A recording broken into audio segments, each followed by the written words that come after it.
এই যে বাংলাদেশে এখন রাজনৈতিক সহিংসতা বেড়ে গেছে না, জায়গায় জায়গায় মারপিট। এখন তো টের পাবেন কোন লেভেলে খেলা চলছে।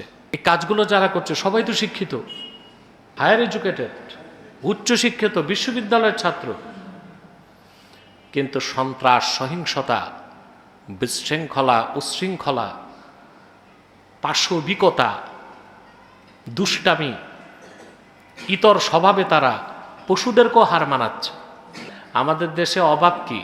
অভাব হচ্ছে সুশিক্ষা, সুখাদ্য, সুচিকিৎসা। শিক্ষার মাধ্যমে, আইনের মাধ্যমে মানুষকে নিয়ন্ত্রণ করা যায়, কিন্তু মানুষকে মানুষ বানানো যায় না। যায়? এই যে বাংলাদেশে এখন রাজনৈতিক সহিংসতা বেড়ে গেছে না, জায়গায় জায়গায় মারপিট।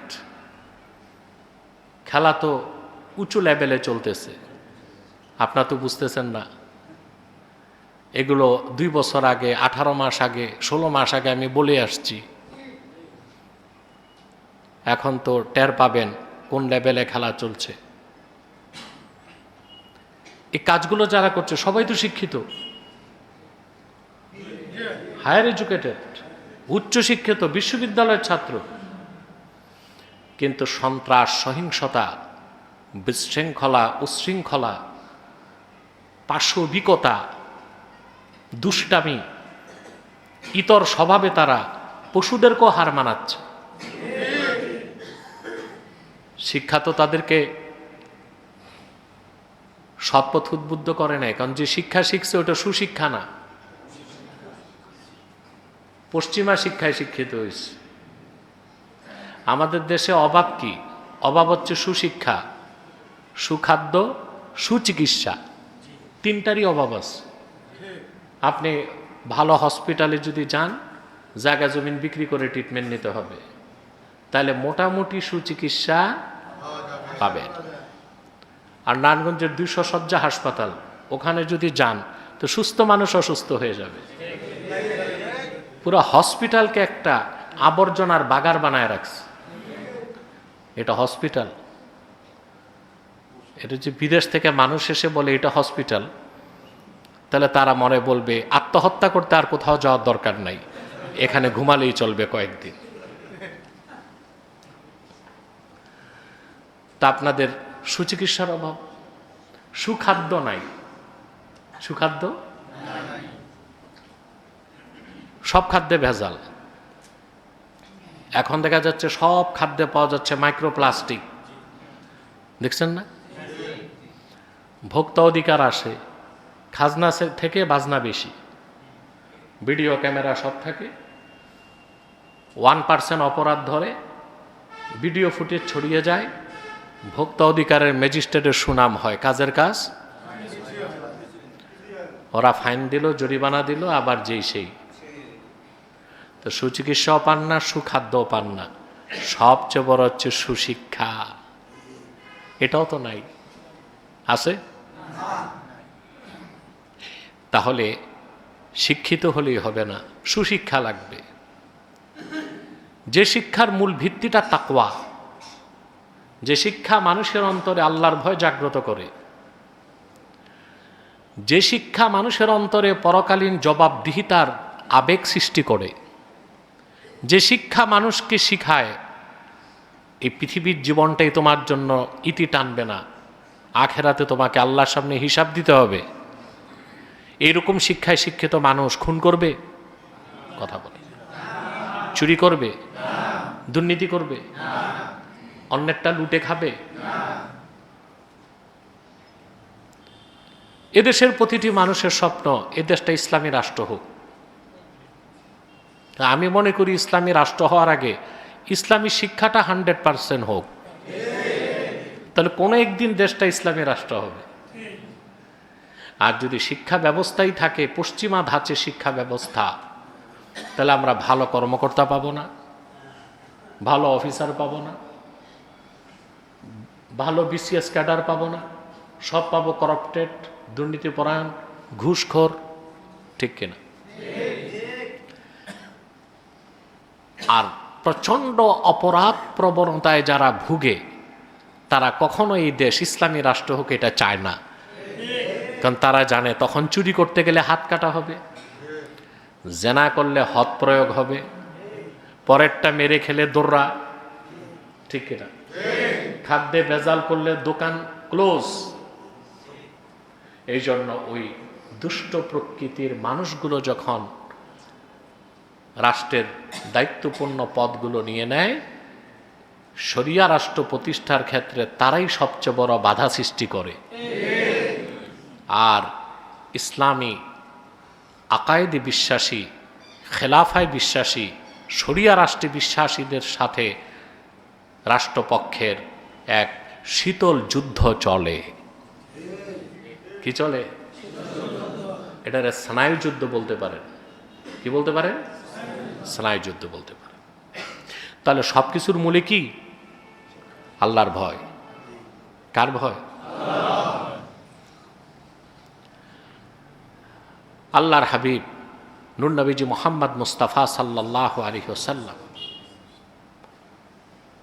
১৫০০ বছর আগে আগমনের আগে আইয়ামে জাহলিয়তের সময় আরবের কি অবস্থা ছিল?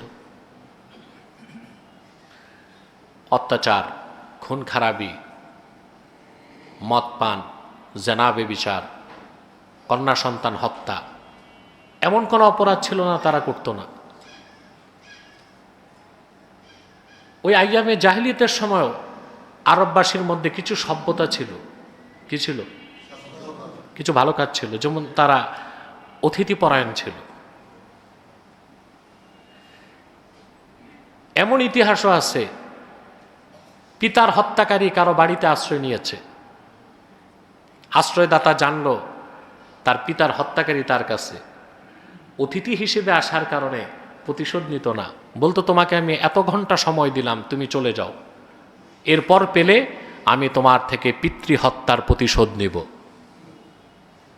এই ছিল আরবের অবস্থা। আরবের বাইরে সারা দুনিয়া জাহান্নামের টুকরা হয়ে গেছিল।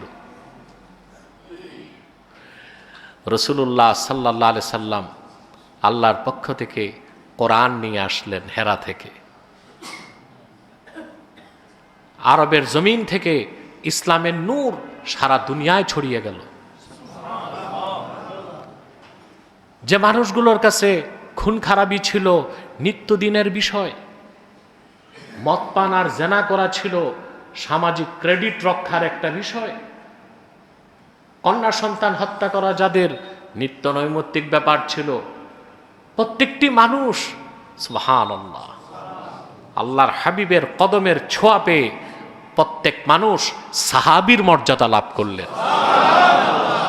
তারা হয়ে গেলেন নারীর রক্ষক, তারা হয়ে গেলেন ইনসাফের প্রতীক, খুন খারাপিকে তারা বন্ধ করলেন। এমন এক সমাজ রাষ্ট্র ভূখণ্ড রাসূলুল্লাহ সাল্লাল্লাহু আলাইহি সাল্লাম উপহার দিলেন।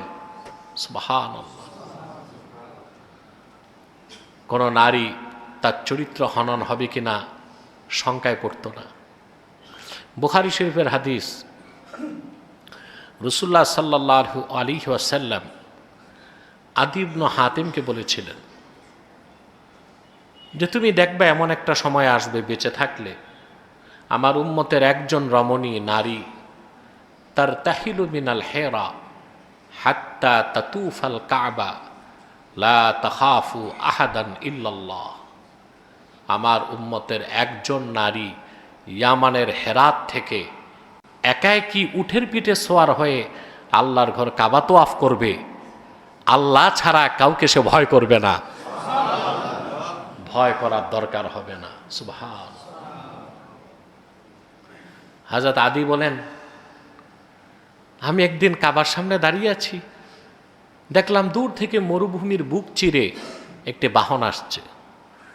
কাছে আসার পর দেখলাম উষ্টির পিঠে একজন মেয়ে বসে আছে, বোরখায় আবৃত, কিন্তু তার শরীরে স্বর্ণালঙ্কারের ঝলক বোরখার বাইরে প্রকাশ পাচ্ছে। আমি বললাম, মা আপনি কোত্থেকে এসেছেন? মহিলাটি বলল, আমি ইয়ামানের হেরাত থেকে এসেছি আল্লাহর ঘর তোয়াফ করতে। সুবহানাল্লাহ। তখন মনে পড়ছে হযরত আদির যে রাসূলুল্লাহ সাল্লাল্লাহু আলাইহি সাল্লাম বহু আগেই বলেছেন, আমি শুনেছি যে আমার উম্মতের একজন নারী ইয়ামানের হেরাত থেকে সফর করে আসবে, একাই কি কাবাঘর তোয়াফ করে যাবে, আল্লাহ ছাড়া কাউকে ভয় করবে না, মানে আল্লাহ ছাড়া কাউকে ভয় করার দরকার হবে না। সুবহানাল্লাহ বলবেন। রাসূলুল্লাহ সাল্লাল্লাহু আলাইহি ওয়াসাল্লাম মানুষগুলোকে আলোকিত করেছিলেন। আল্লাহর পক্ষ থেকে তিনি হেদায়েত এনেছেন, ঈমানের নূর বন্টন করেছেন, আর তাকওয়া শিক্ষা দিয়েছেন। যে তাকওয়া শিক্ষা রাসূলুল্লাহ সাল্লাল্লাহু আলাইহি সাল্লাম ১৫০০ বছর আগে রেখে গেলেন, সেই তাকওয়া অর্জনের মাধ্যমেই মুসলমানগণ তাদের শৌর্য, বীর্য, সম্মানকে বাড়াতে পারে, ইহকালীন কল্যাণ এবং পরকালীন মুক্তি লাভ করতে পারে। বলেন সুবহান।